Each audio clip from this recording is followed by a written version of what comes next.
And Christy, can you see my presentation screen? Yep. And can you admit people as they come in? Is that something you have the capability of doing? Yes. Love that. Welcome, everyone. We're going to get started in just a minute. As people are rolling in here.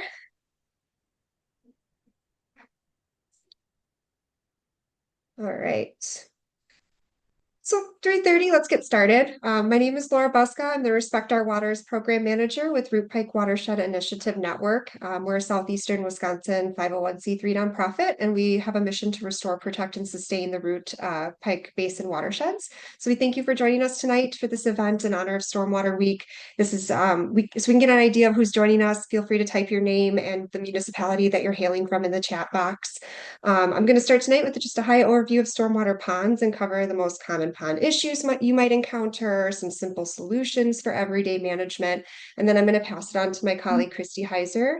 She's Root-Pike Stormwater Resource Consultant, and she's going to provide more information on natural solutions for retrofitting and some future development that can further save you money as a pond owner and improve water quality. And those are going to come from our Stormwater Pond Playbook. So this is a guide that was created out of a desire to make stormwater ponds work better, both economically and environmentally. So while we know natural solutions aren't maintenance free, we're going to show you how they cost less over time, how they reduce your burden on management, and how it ultimately makes water quality better for your development, for your municipality, and for Lake Michigan. And then finally, Pete Wood, he's a water resource engineer with the Wisconsin Department of Natural Resources. He's going to speak on stormwater pond maintenance inspections and reporting. And then we'll call some pond playbook winners and end with a Q&A so you can get your questions answered. So before we begin, I'm just going to give a really quick brief reminder to everybody using Zoom to keep microphones and videos off and muted. And you can place questions anytime into this chat box here. And we can answer them during Q&A. And then if you have tech issues, please either private message me or you can email me at the email here. You can private message hitting the chat and then choosing my name here. And then I can help you with that. So to begin tackling the problem, it's really good to first remind ourselves what these stormwater ponds are there for and why we're managing stormwater in the first place. So stormwater ponds are really a purposeful pond. They're there to hold and process your stormwater, let that sediment fall to the bottom. And at times this is happening before your water is being discharged to a natural stream. So really within your neighborhood or your municipality or your HOA, they're your kidneys to clean the stormwater. They're your neighborhood kidneys. And so when it rains, stormwater is just going to hit a various variety of surfaces, things like your rooftops and your driveways and your sidewalks and your roads and your lawns. And these surfaces, they're all waterproof. They're really not great at absorbing stormwater or like turf, really not great at absorbing stormwater. Their roots are about as big on the bottom as they are on the top. So really all these surfaces are just a giant slide and they move that stormwater across the surface very quickly, picks up things from the landscape, moves them down into the storm drains and directly into your stormwater pond without treatment. And then the goal of that pond is to deal with those pollutants and then hopefully be able to remove them before things go out to natural water bodies. So stormwater ponds are necessary and they were created for a purpose. They were created because we have drastically altered the landscape to include more of these waterproof surfaces over time. This just exacerbates the flooding issues that we see. And with ever increasing development continuing, it's more infrastructure is going to be needed to hold and detoxify and hopefully infiltrate some of that stormwater.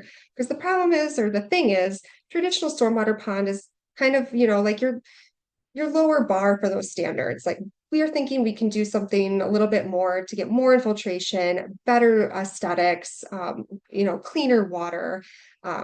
Because traditional stormwater ponds are going to deal with a variety of pollutants and a lot of problems. You get algae, you get geese, you have aquatic invasive species, both plant and animal. You have chlorides that are going into a freshwater body. You've got erosion that's going to build up that sediment in your pond. That sediment's going to accumulate at the bottom and cause some dredging issues down the line. And then, of course, with gray infrastructure, you have structural upkeep. So your algae is such a common problem. We see it all the time, and people are always asking, like, what can I do about the algae in my pond? It's really coming from high levels of nutrients of phosphorus and nitrogen that are entering your pond from a variety of sources. These things feed that algae, they cause it to bloom, and once the nutrients are depleted, the algae just quickly dies, and it takes all of that oxygen in the water with it, and it causes these dead zones that make it really hard for life to be there and for the water to be of clean and of good quality. Algae looks terrible. It smells bad, and there's those variety of culprits that feed it. So pet waste is actually a big one. So pet owners who aren't picking up from their lawn, that's going to biodegrade and it's going to move with that stormwater down the storm drain into your pond and feed that algae. So please pick that up from lawns, public and private. These things are all breaking down into phosphorus and nitrogen. Lawn garden fertilizers are those in a bottle. So testing your soil, seeing if that's needed, making sure you're applying it at a time when it's best suited, like no rain in the forecast for the next day or two. The fall is a good time because plants are taking in the most nutrients before dormancy. So being really particular about how you're doing these things so that they don't just cost money and then go right into your pond to cause a costly issue that you have to fix. Grass clippings and leaves are also phosphorus and nitrogen producers.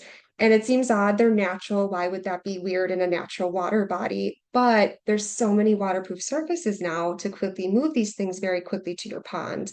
And these things are just going to biodegrade and lead to the same algae problems that you have. So mowing away from those ponds, away from those waterproof surfaces, away from your driveways, mulching your leaves and your grass clippings and using them on your lawn and garden as a free fertilizer instead of adding more phosphorus and nitrogen on top of it. Geese are going to bring additional phosphorus and nitrogen through their waste, and that's going to exacerbate algae. But they also bring E. coli and pathogens that are going to persist in not only your pond, but they can persist in soil around your pond. So if there's landscaping happening and stuff that you're doing that landscaping, that's something to be mindful of. Geese are native. I love geese. But when you invite them to dominate these water spaces, they end up being a source of that pollution. And it's not the geese that are the culprit, it's the turf to the edges that's the problem because they really love it and they can see around them and there's no predation. So they just flock to these places. So updating that to include some plants around your edges is going to help deter those geese and actually help detoxify their waste at the same time. And Christy will talk more about all of that.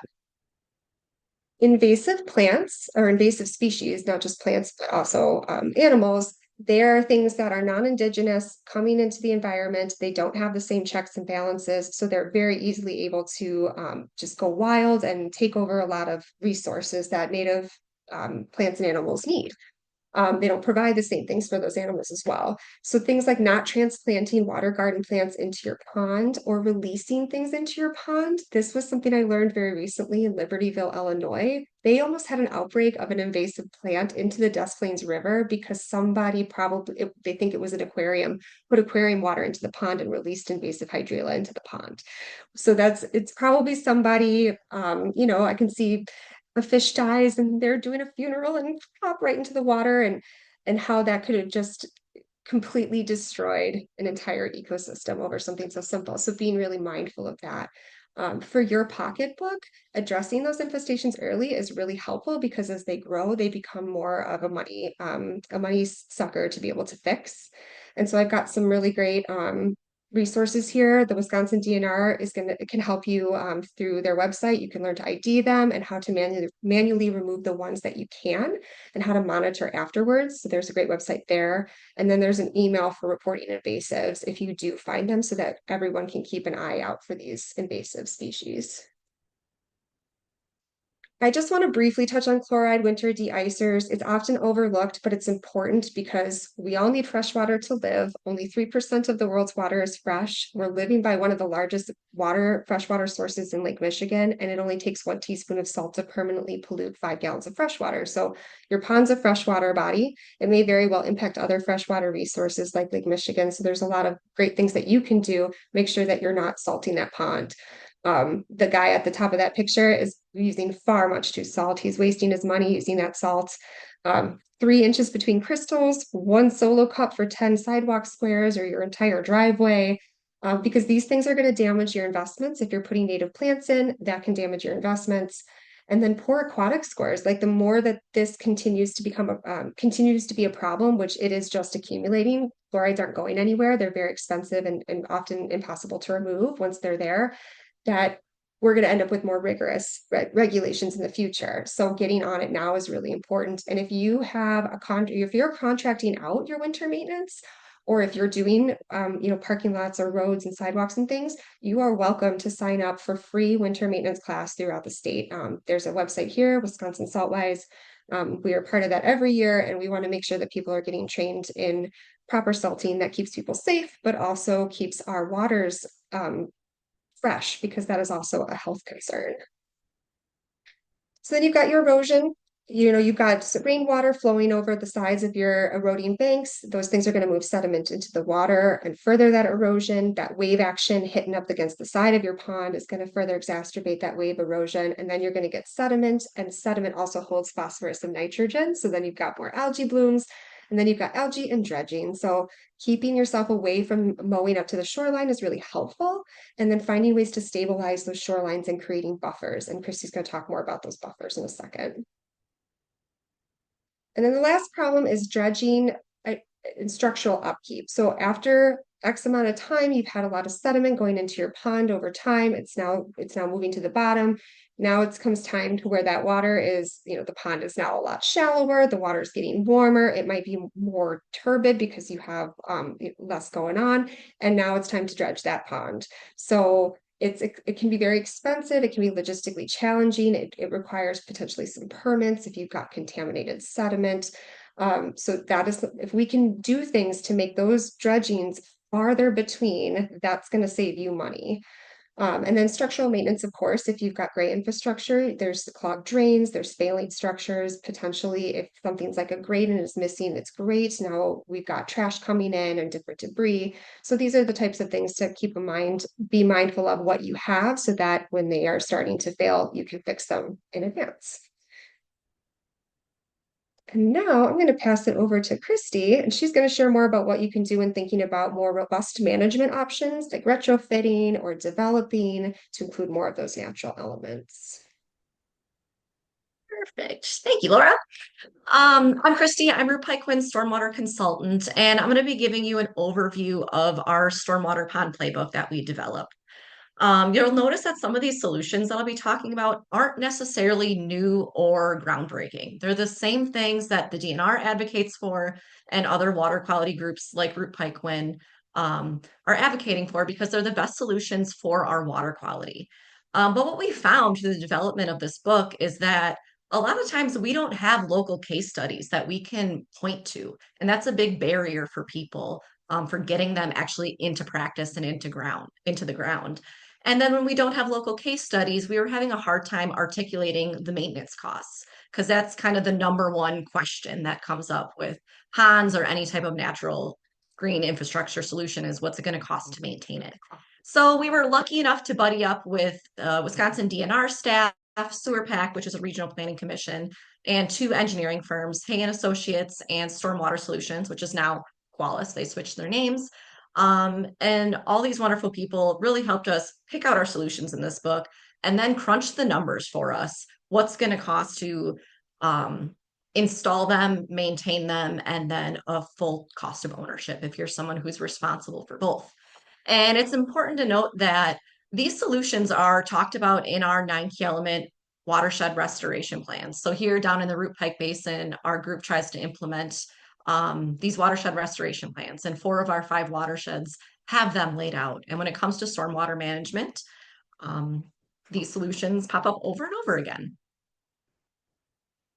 And what we find when people reach out to us about ponds is that everyone is running in circles with their ponds. It is the same things over and over again. And we're trying to help people kind of break out of that status quo. So if you are sick of dealing with dredging and algae and frequent mowing and geese everywhere, then you want to move from the old play of your standard stormwater pond lined with turf grass to some of these new solutions that I'll be talking through.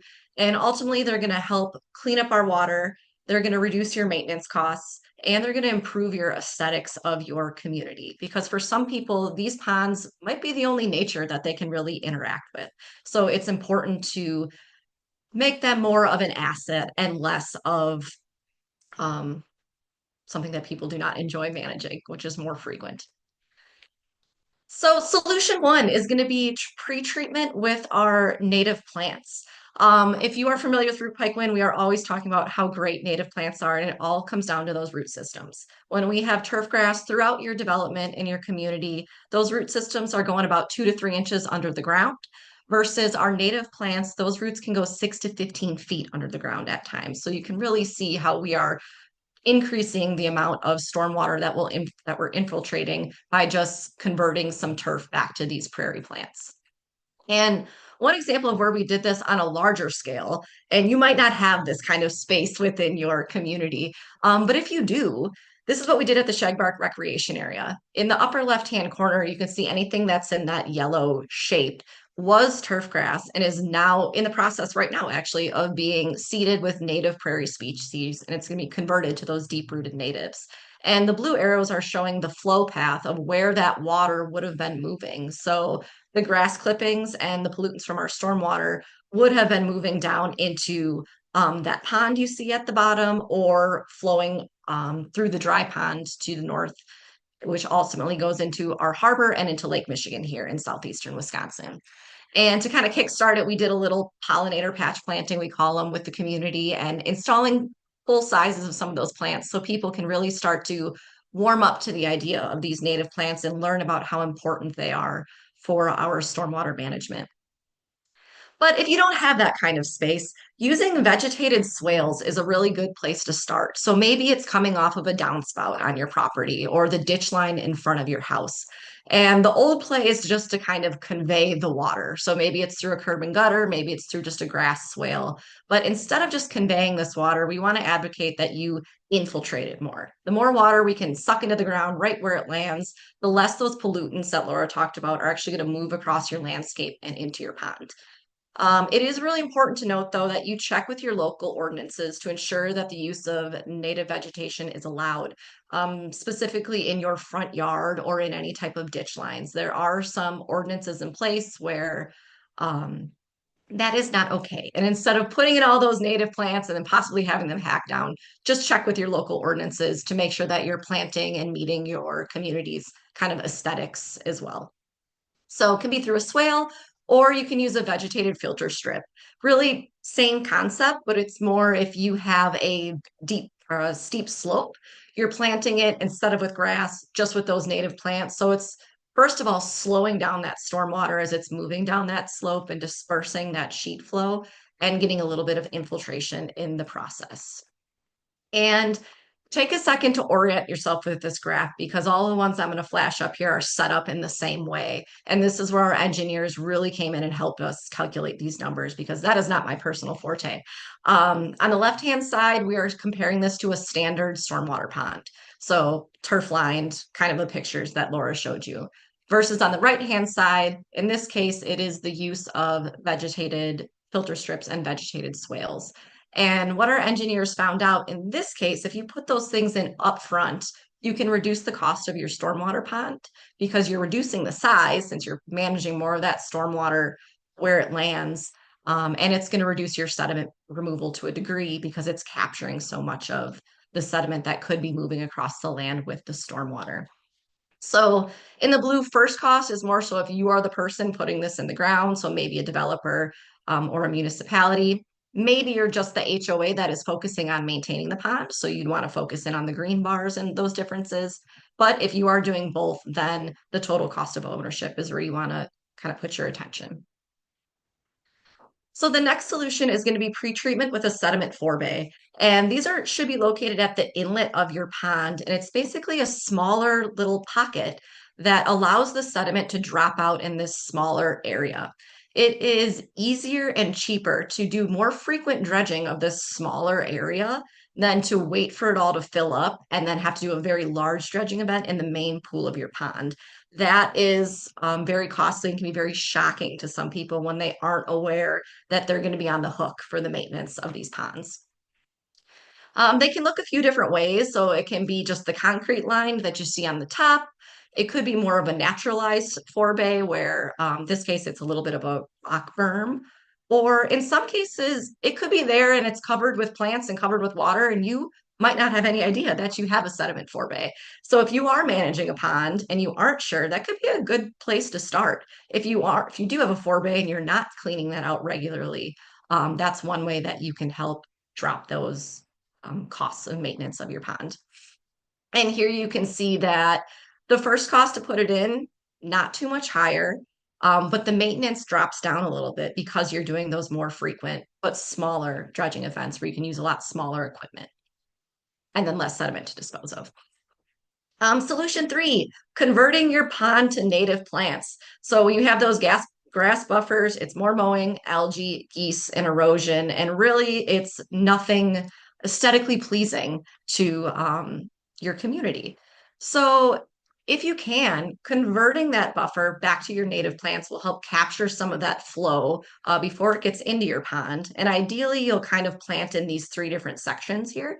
You'll have some emergent plantings, which are right into your water and can handle a lot of standing water, kind of a wet prairie area that is okay for these different fluctuations if maybe you're getting a little bit more flow out of your pond. And then the bulk of it, as big of a buffer as you can, the bigger the better when it comes to buffers. But the bulk of it can be mesic or kind of medium moisture prairie plants.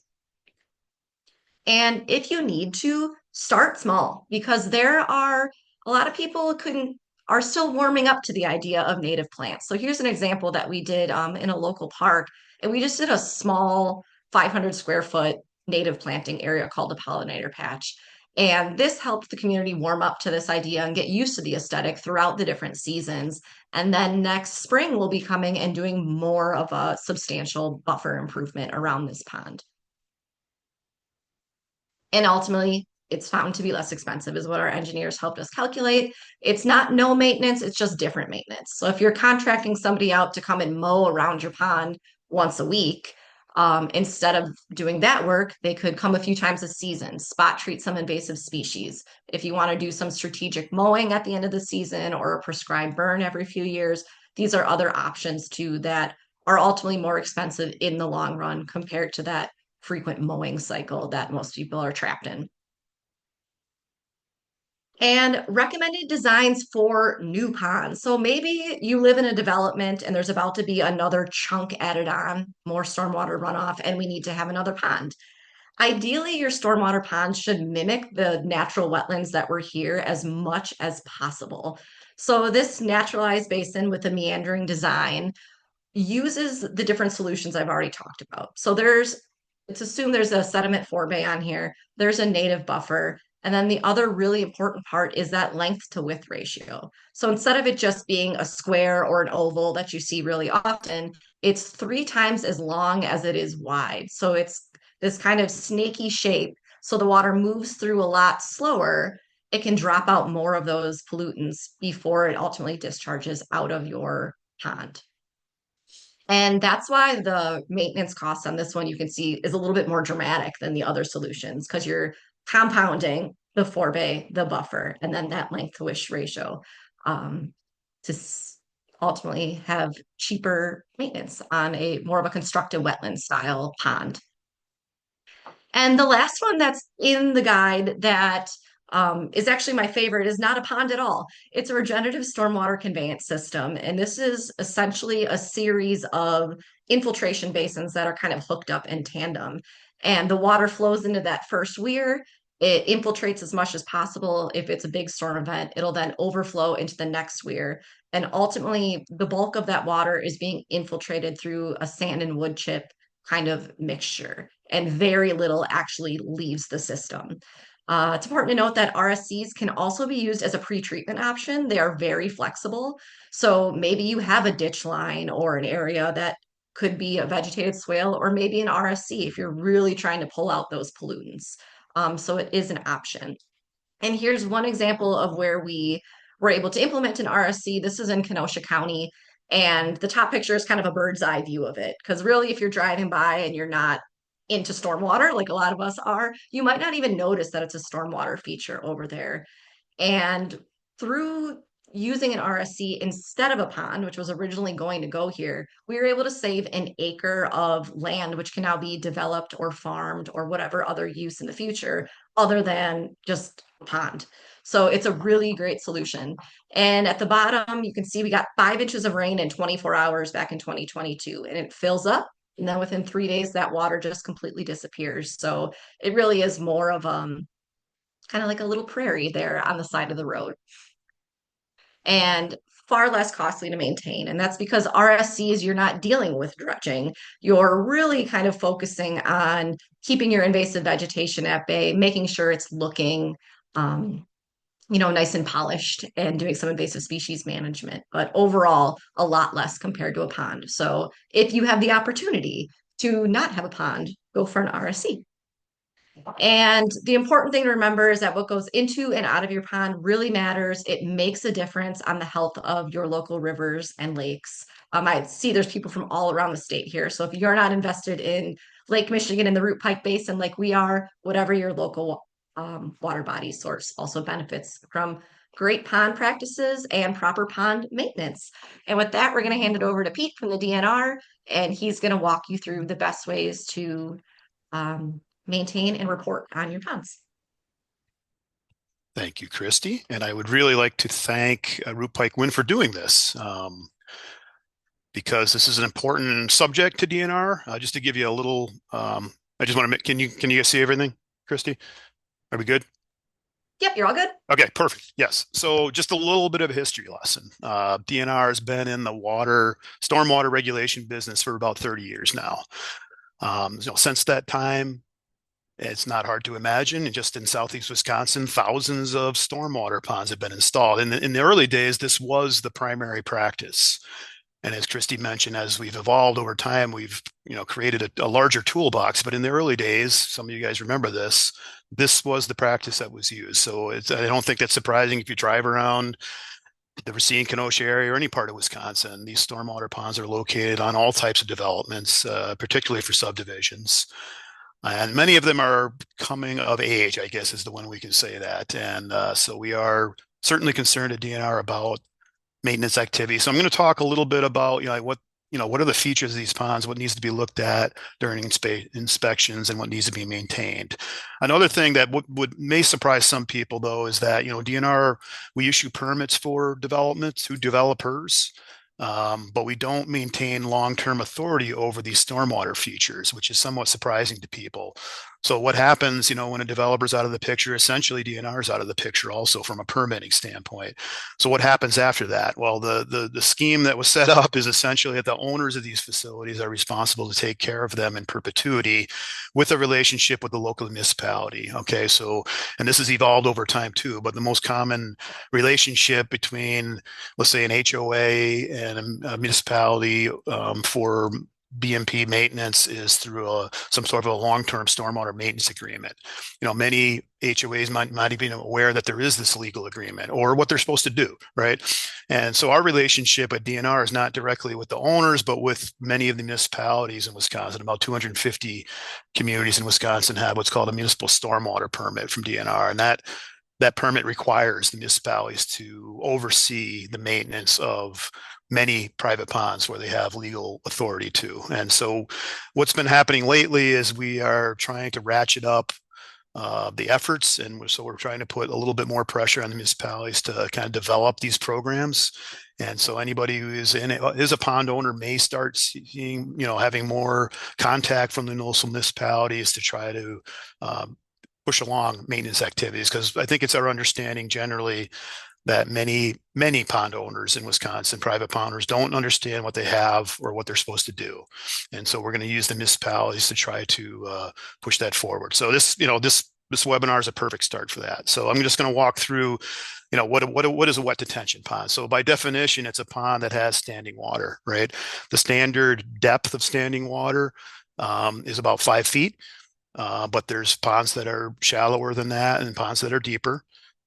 For the standard design, it's designed at construction to have a depth of 5 feet, but also have the bottom 2 feet be, I guess we'll call it sediment storage or sacrificial storage, where over time the pond will fill up to, and it will only be 3 feet deep. But that's a trigger for when these ponds need to be maintained and dredged, and they get back down to the 5 feet. So that's how they're designed. But again, they can have different depths. Ponds are going to have an inlet and an outlet. So they are designed not to be like, let's say, what someone would call a retention pond. They really are detention. Water comes in, flows across, water slowed down by the pond and discharges through the other side. That's kind of how these are designed to set up. So that's the basic setup of a wet detention pond. Here's what a wet detention pond looks when it's been constructed. This one has an actual clay liner, which is very common also. That's one of the mechanisms that's used for the pond to actually hold water if you're in granular soils. In a lot of southeast Wisconsin, we have clay soils. So the bottom is actually constructed in the native clay, and it kind of acts like a liner. There are ponds, many ponds, where a clay liner is installed. So it's a feature of the pond that holds water. Sometimes rubber membranes are used, but at least in this part of the state, the most common liner is a clay liner. Ponds will in many cases, have a safety shelf. This is kind of a shallow zone of water. I mentioned that, at its deepest point, these ponds are 5 feet deep. There are shallow zones, generally about a 10-foot shoreline. It's called a safety shelf because the idea is that it is there for safety in the event that someone would roll down the pond banks and end up in the pond. They'd have a zone where they could actually stand up in, right? So a lot of ponds in this area do have safety shelves. Not all of them, though. I know there was a period of time the city of Kenosha wasn't allowing safety shelves in there, and because it is really a safety feature, is something that's at least from DNR's perspective, somewhat optional, although it's highly recommended because of the issues that could come around with, especially like around schools and other places where there are children. Having some kind of safety feature is encouraged by DNR, but it's not a real important part of how it functions for stormwater management. And then there'll be some sort of an embankment. This depends on the topographic location the pond was placed in. Some sort of a zone, an embankment, a berm of sorts above the water level, and that would be a vegetated area. That would be something that would be vegetated with either native plants. That's a perfect idea, or in many cases just turf grass. So those are kind of the main components that we're talking about for a pond. I'm going to skip this one because Christy mentioned forebay. So like when we first started doing, when our first guidance about how to design a wet pond was about 25 years ago. And at that time, we did require these sediment forebays put in, but in subsequent revisions, we made it more of an optional feature. But there is tremendous value to having forebays from a maintenance standpoint, just as Christy mentioned. So I'll skip through that one.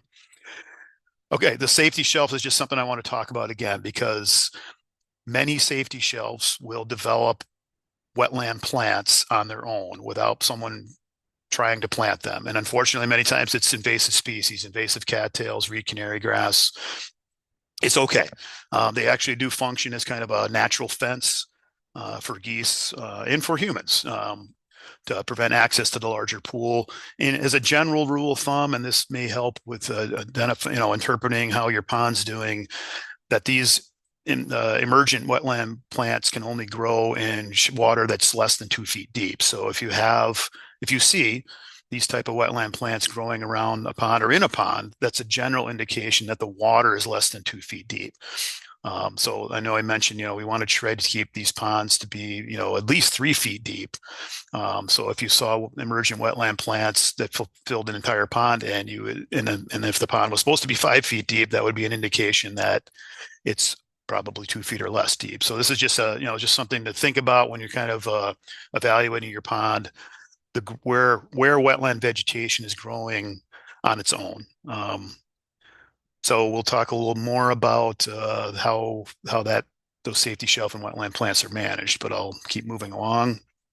So all these wet detention ponds are going to have an outlet structure. They are going to look different. Some of them are simply just a pipe. This is the way the water gets out of the pond, discharges to some sort of water course, most likely. This is one that has a multi-stage outlet, is what they call it. These different holes in the outlet structure are engineered to perform differently based on different storm events. Most of the modern design ponds have some structure like this. The older ponds may just have a pipe. But the main point is that all these wet detention ponds are going to have an outlet, and they may look different and may function slightly different. But it's part of maintaining a pond, maintaining that in working order. So what's typical inspection and maintenance requirements for a pond? This is not absolutely required, but DNR would recommend at least an annual inspection of every stormwater pond.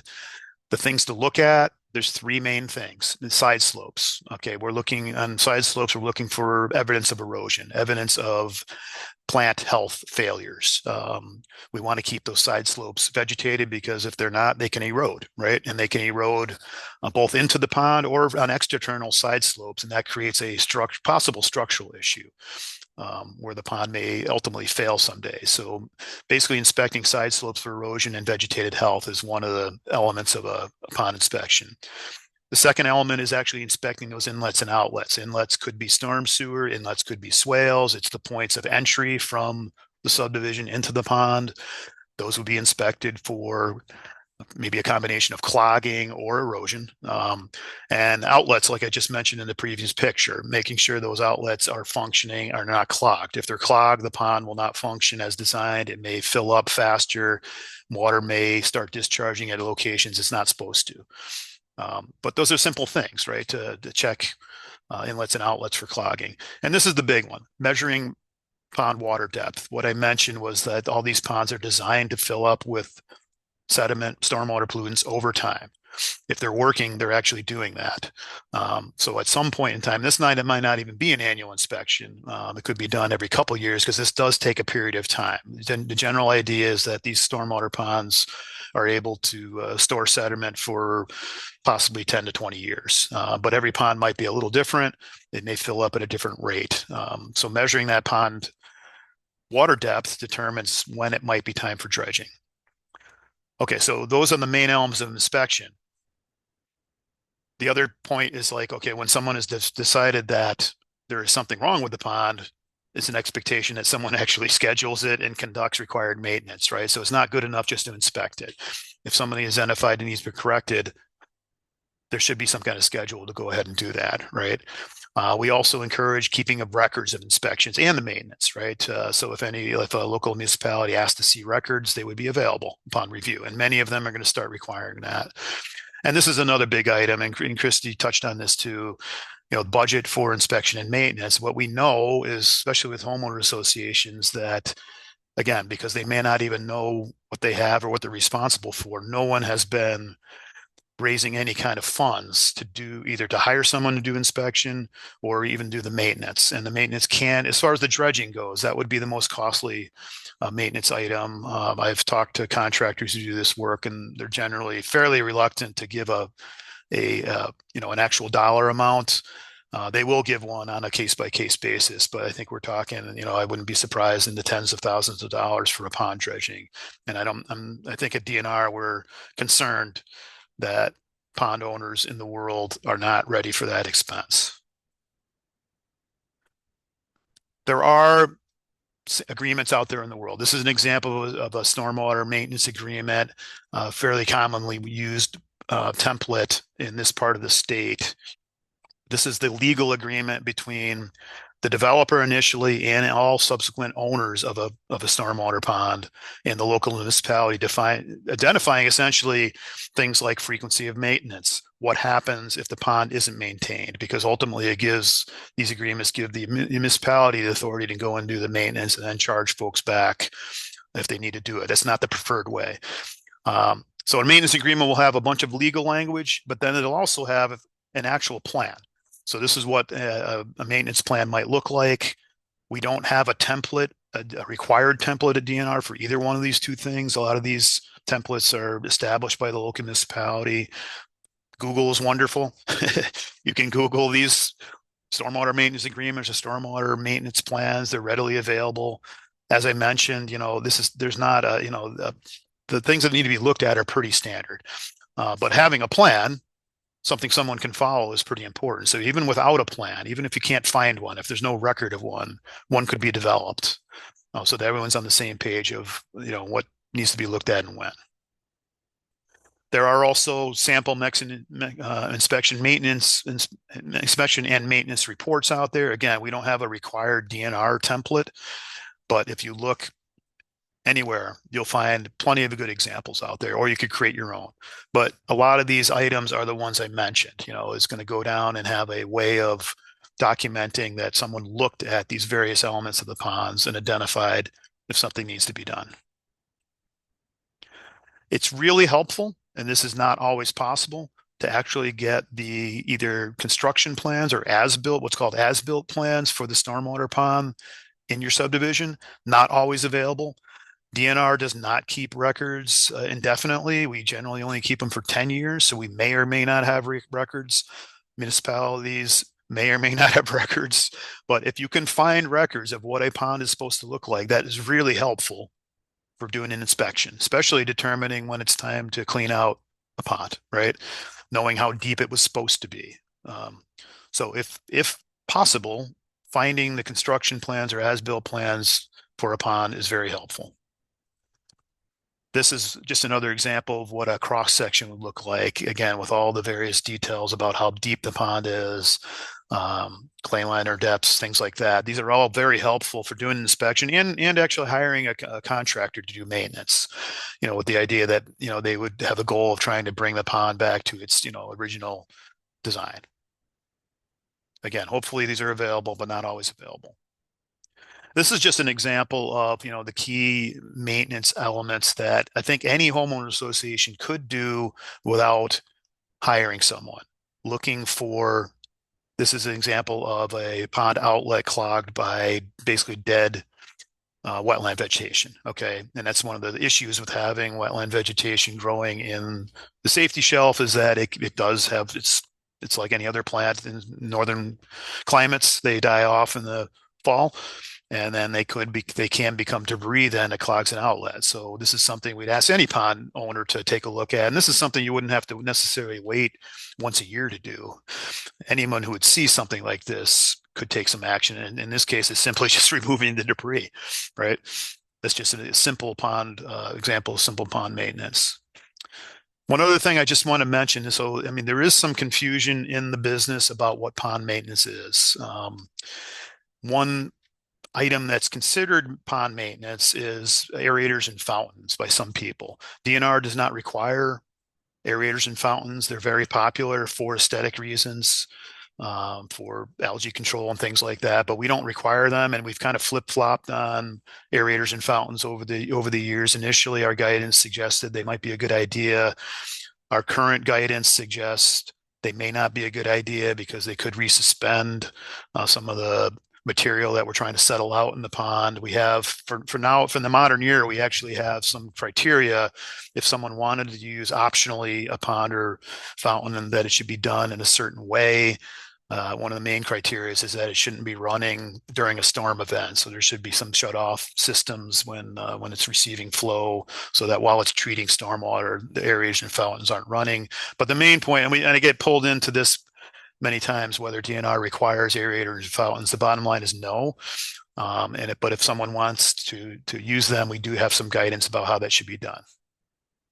Another pond maintenance feature, and this is just an example of a pond where pond dye was used, but there is pond maintenance conducted generally by pond maintenance companies where DNR is involved. It's called aquatic plant management. So if someone is adding a chemical to, let's say in this case, this is not a great example of that, but to essentially kill the in this case, reed canary grass or cattails, there is a DNR permit for that, and generally is obtained by people who do pond maintenance for a living. Craig Helker is someone that a lot of people in this area knows. He's our local contact for that program. So we are involved in that from pond maintenance from that standpoint. We require permits when chemicals are added to a stormwater pond to manage aquatic plants. Generally, we don't get involved in adding dyes. Those are fairly popular. If it's added for the purpose of algae control, there's an argument to be made that somebody like Craig Helker should be made aware of that and possibly issue a permit. But for aesthetic reasons, we may not be involved. If someone wants to simply cut wetland vegetation in the pond, that can be done without any kind of permits, but dredging it would need an aquatic plant management permit. So I just want to mention that because there is this thing, like what I mentioned previously was these are the things that DNR stormwater program would like people to maintain its function as a stormwater feature. This other category of plant management is also considered pond maintenance, but it's not something that's required by DNR, but possibly involving DNR from a permitting standpoint. I know it's a little confusing, but I thought I'd throw that out there because that's a common question we get from homeowners association of what they're required to do versus what's optional and where DNR fits into that. So I think that's what I have. Yep. Thanks, guys. Wonderful. Thanks, Pete. All right. So, a friendly reminder, if you joined us after the beginning, if you don't mind putting your name in the chat and where you hail from, and that way we can get an idea of who joined us this evening. But we're going to close by choosing some Stormwater Pond Playbook winners. So let me share my screen one more time.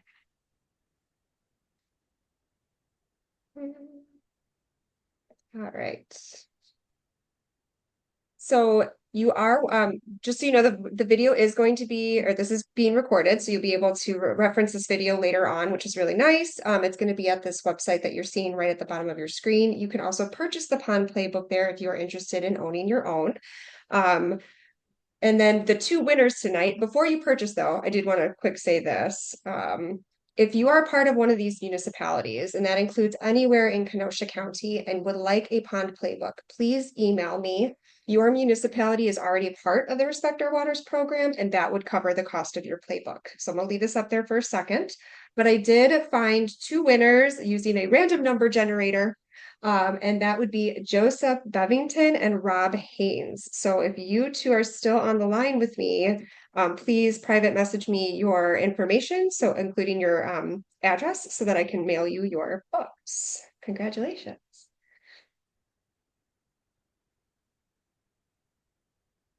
And then we're ready to go into Q&A if you are, if you guys are all ready. Let's see. Well, these are some of the emails for you too. So if you are interested in projects and information on like working with us on certain projects, please reach out to Dave at Root-Pike Wind. If you've got have questions about tonight's webinar, you can reach out to me or Christy or Pete. We thank you again for coming. We don't want to hold you if you have to hop off and you don't have questions. Feel free to hop off.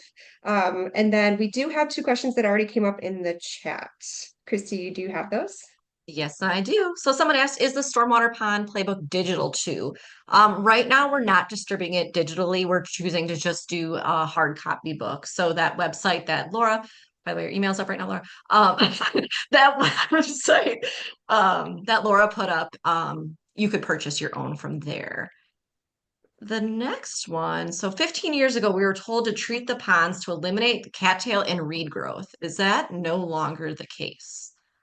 Pete, I think you're best suited to answer that Yes, question. there's nothing in DNR law that would require that. Plenty of stormwater ponds that have, cattails, reed canary grass growing on the safety shelf, even though they're invasive species. We don't have any mechanism or procedure to require anyone to remove those. We just have some basically some possible permit if someone would want to. That's where the APM program at DNR kicks in if someone wanted to, using chemicals or uprooting. But no, there's no, at least at DNR. I mean, I can't, again, municipalities, we have a relationship with municipalities. Municipalities can have their own rules regarding that, and they may. I'm not familiar if municipalities do, but that's a possibility. But it wouldn't be coming from DNR. Okay. Just Sean, don't let us plant know if that this didn't stuff. cover it. I'm sorry, one more time. Maybe this stuff gets into your basin, but don't be planting it. Yes, we don't recommend planting invasive species, but and Dan, I think you know this too. I mean, it just in these urban environments, those species will get into a stormwater pond one way or another, right?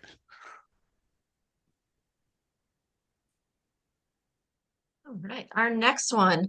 Do you have recommended stormwater maintenance agreements that you can provide? Do you know of any municipalities that utilize maintenance requirements within the ordinance instead of having each separate agreement for each development? So the first one, Pete, where do you recommend a good stormwater maintenance agreement that someone could look up? Yeah. I know you said And just you can Google them. yeah, well, in Southeast Wisconsin, actually, Waukesha County has the one that I have referred people to for many years, and it almost seems like it's become fairly standard in Southeast Wisconsin. It's been used quite a bit, and they have that information is available on the Waukesha County Stormwater website. You could download their sample agreement. Is fairly commonly used by more than just Waukesha County. It's probably it's the one that I think checks all the boxes as far as covering all the grounds that you'd want in agreement. But certainly it's not the only one. It's not it's not, we don't have one at DNR, obviously. But when people ask, that's one I refer to. Okay. And do you know of any municipalities that utilize maintenance agreements within the ordinance instead of having a separate agreement for each development? That is a great question. We are investigating that. And I know, we partner with you guys and some other nonprofits to spend more time understanding what the world of maintenance agreements and maintenance authorities are.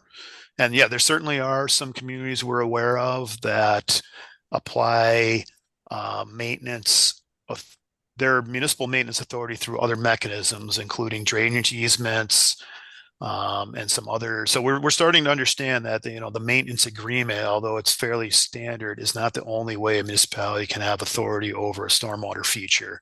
There's other municipal legal mechanisms. One of them is drainage easement. There could be other mechanisms that they could use to gain authority over a private BMP. So more to come on that. And last question, any recommendations to address algae growth in a new pond? I know what we touched on, it's really preventing the amount of phosphorus that is getting into your pond in the first place. So if you look through your subdivision and everyone has pristine lawn that is fertilized very heavily, that's all ending up in your pond. So reducing fertilizer use when you can, and also those native planting your buffer of your pond with deep-rooted native species. So your grass clippings aren't being blown right into the pond, are kind of the lower hanging fruits. But are there any chemicals Yeah, or anything from your perspective, Pete or Laura? we had one person mention like allowing dogs to roam around the pond as a predator to geese, which is an interesting, it's a good idea, but being mindful of that pet waste because there's another phosphorus provider to your pond. So if you've got dogs pooping on the lawn all over your neighborhood and your ponds, connected to your storm drains, that's going to be a part of that too. Yeah. Laura, you hit on the key element of this. Algae and excessive plant growth has everything to do with phosphorus, right? So controlling phosphorus as much as possible is really good mechanism for that, right? So yeah, once it's in the pond, there's quite a few scientific endeavors going on to study what happens within a pond. Is the sediment a source of phosphorus to the point where it does cause algae and excessive plant growth? And there's a lot of things going on scientifically as far as that goes. But yeah, I mean, it's all about phosphorus, right? So controlling it at the source as much as possible is a great idea. Had a few more questions come in. So in my previous capacity as DNR Fisheries Permit Coordinator, we often saw HOA's private BMP owners pursue and obtain DAT-CAP fish farm registrations, not to raise fish commercially, but to avoid regulatory oversight. Can you speak to how stormwater regulations interact with these facilities? Pete? Pete, I cannot personally. Oh, I am aware that people have brought that up, and whenever I was asked in the past, we would do exactly what was mentioned. We would refer the folks to our fisheries folks. Yeah, I'm not sure. I mean, is a stormwater pond a good fish rearing facility? I mean, many of them have similar to the wetland plants, Many of them have fish in them without intent, carried through, through birds, geese, etc. I mean, these ponds many of them do have a fish population on their own without anybody adding them, right? But yeah, I don't know. That's a great question. Whether it's a good idea to do that on purpose. Um, yeah, I don't think it's absolutely prohibited. But I don't think it's something we would encourage either. I mean, they really, okay, just to get this out in the world. I know I'm listening to some talks about stormwater ponds many years ago in Minnesota, and they take a pretty hard line that a stormwater pond is a wastewater lagoon and it shouldn't be used for any kind of recreational activity. And in some sense, it is because they are designed to receive dirty urban runoff. And so from that process, these are not the most pristine, they're not supposed to be the most pristine environmental features, right? They get dirty water, they treat dirty water. They're probably not, even though they end up functioning like fish and wildlife habitat in some cases, that's not their intent. Their intent is actually to improve actual fish and wildlife habitat, which are rivers, lakes, and streams. That's what they're supposed to do. So it's a really interesting debate whether you would try to promote recreational activities in a stormwater pond, right?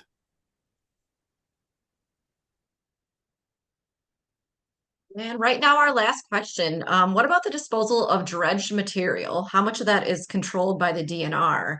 And if this HOA has general wetlands in the area, could they spread their dredgings from their pond into a general wetland?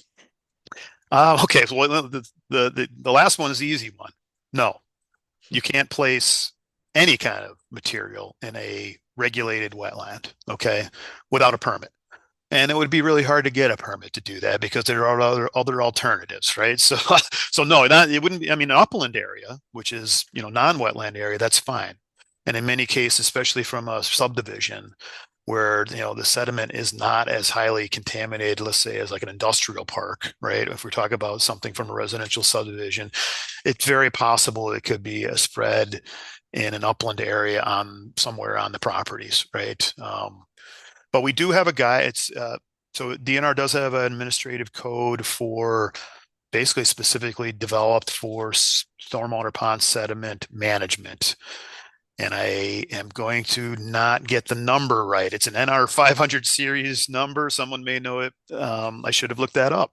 But we do have and that's another thing you could search for, DNR pond sediment regulations. But it basically lays out a protocol, and it's self-regulating. There's no DNR permits required for this. It's a self-regulating protocol that helps folks determine what they can do with the pond dredging material.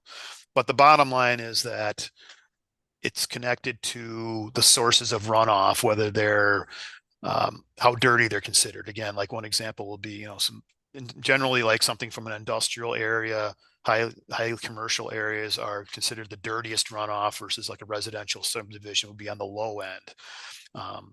So depending on the lands that drain to the pond, that guidance would dictate where it could be applied. There might be some conditions where some sampling is done and that may trigger need to be take to a licensed landfill. We hope that's not common, but generally that probably wouldn't need to occur unless it was in something like an industrial park where there's a risk for more we call it contaminated runoff, something that would trigger or consider like a hazardous waste or a solid waste. And do you know of anyone that maintains a list of contractors who can dredge stormwater ponds or conduct these maintenance activities? Is there an easy spot for people to look? Unfortunately, no, that's been on our wish list. I believe that most grading excavation contractors that were basically the same folks that build ponds could possibly be in the pond maintenance business. Some of them, I think, are more upfront about that than others. Obviously, they need to decide whether it's worth their time and effort to do it. But I think that would be where I would start is local grading and excavation contractors. They would have the equipment and the means to do it. And then there was just a comment on chemical treatments that are put into ponds that can contaminate the sediment. Is that a concern? Well, that's the reason why we have our aquatic plant management program is that we want to know the type of chemicals that are applied and what the rates that are applied. And that's the whole purpose of that program is to keep an eye on that and have some oversight over what's used and how much. So I think the party line at DNR would be if it's used within our guidelines, then there shouldn't be any issues.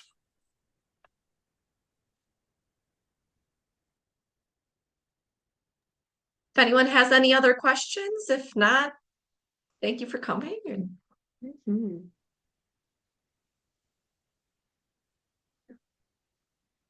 Oh, we got somebody else you. in the chat. Thank you. Thank you.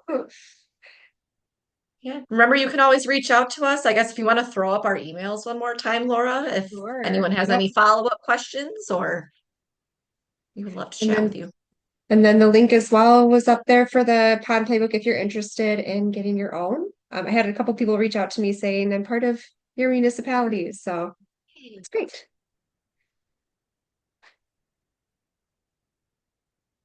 What a Go wonderful forth and turnout. maintain ponds, Truthfully, please. there will be a recording. Yep, so the recording's going to be right on this link here at rootpikewind.org/stormwater-ponds.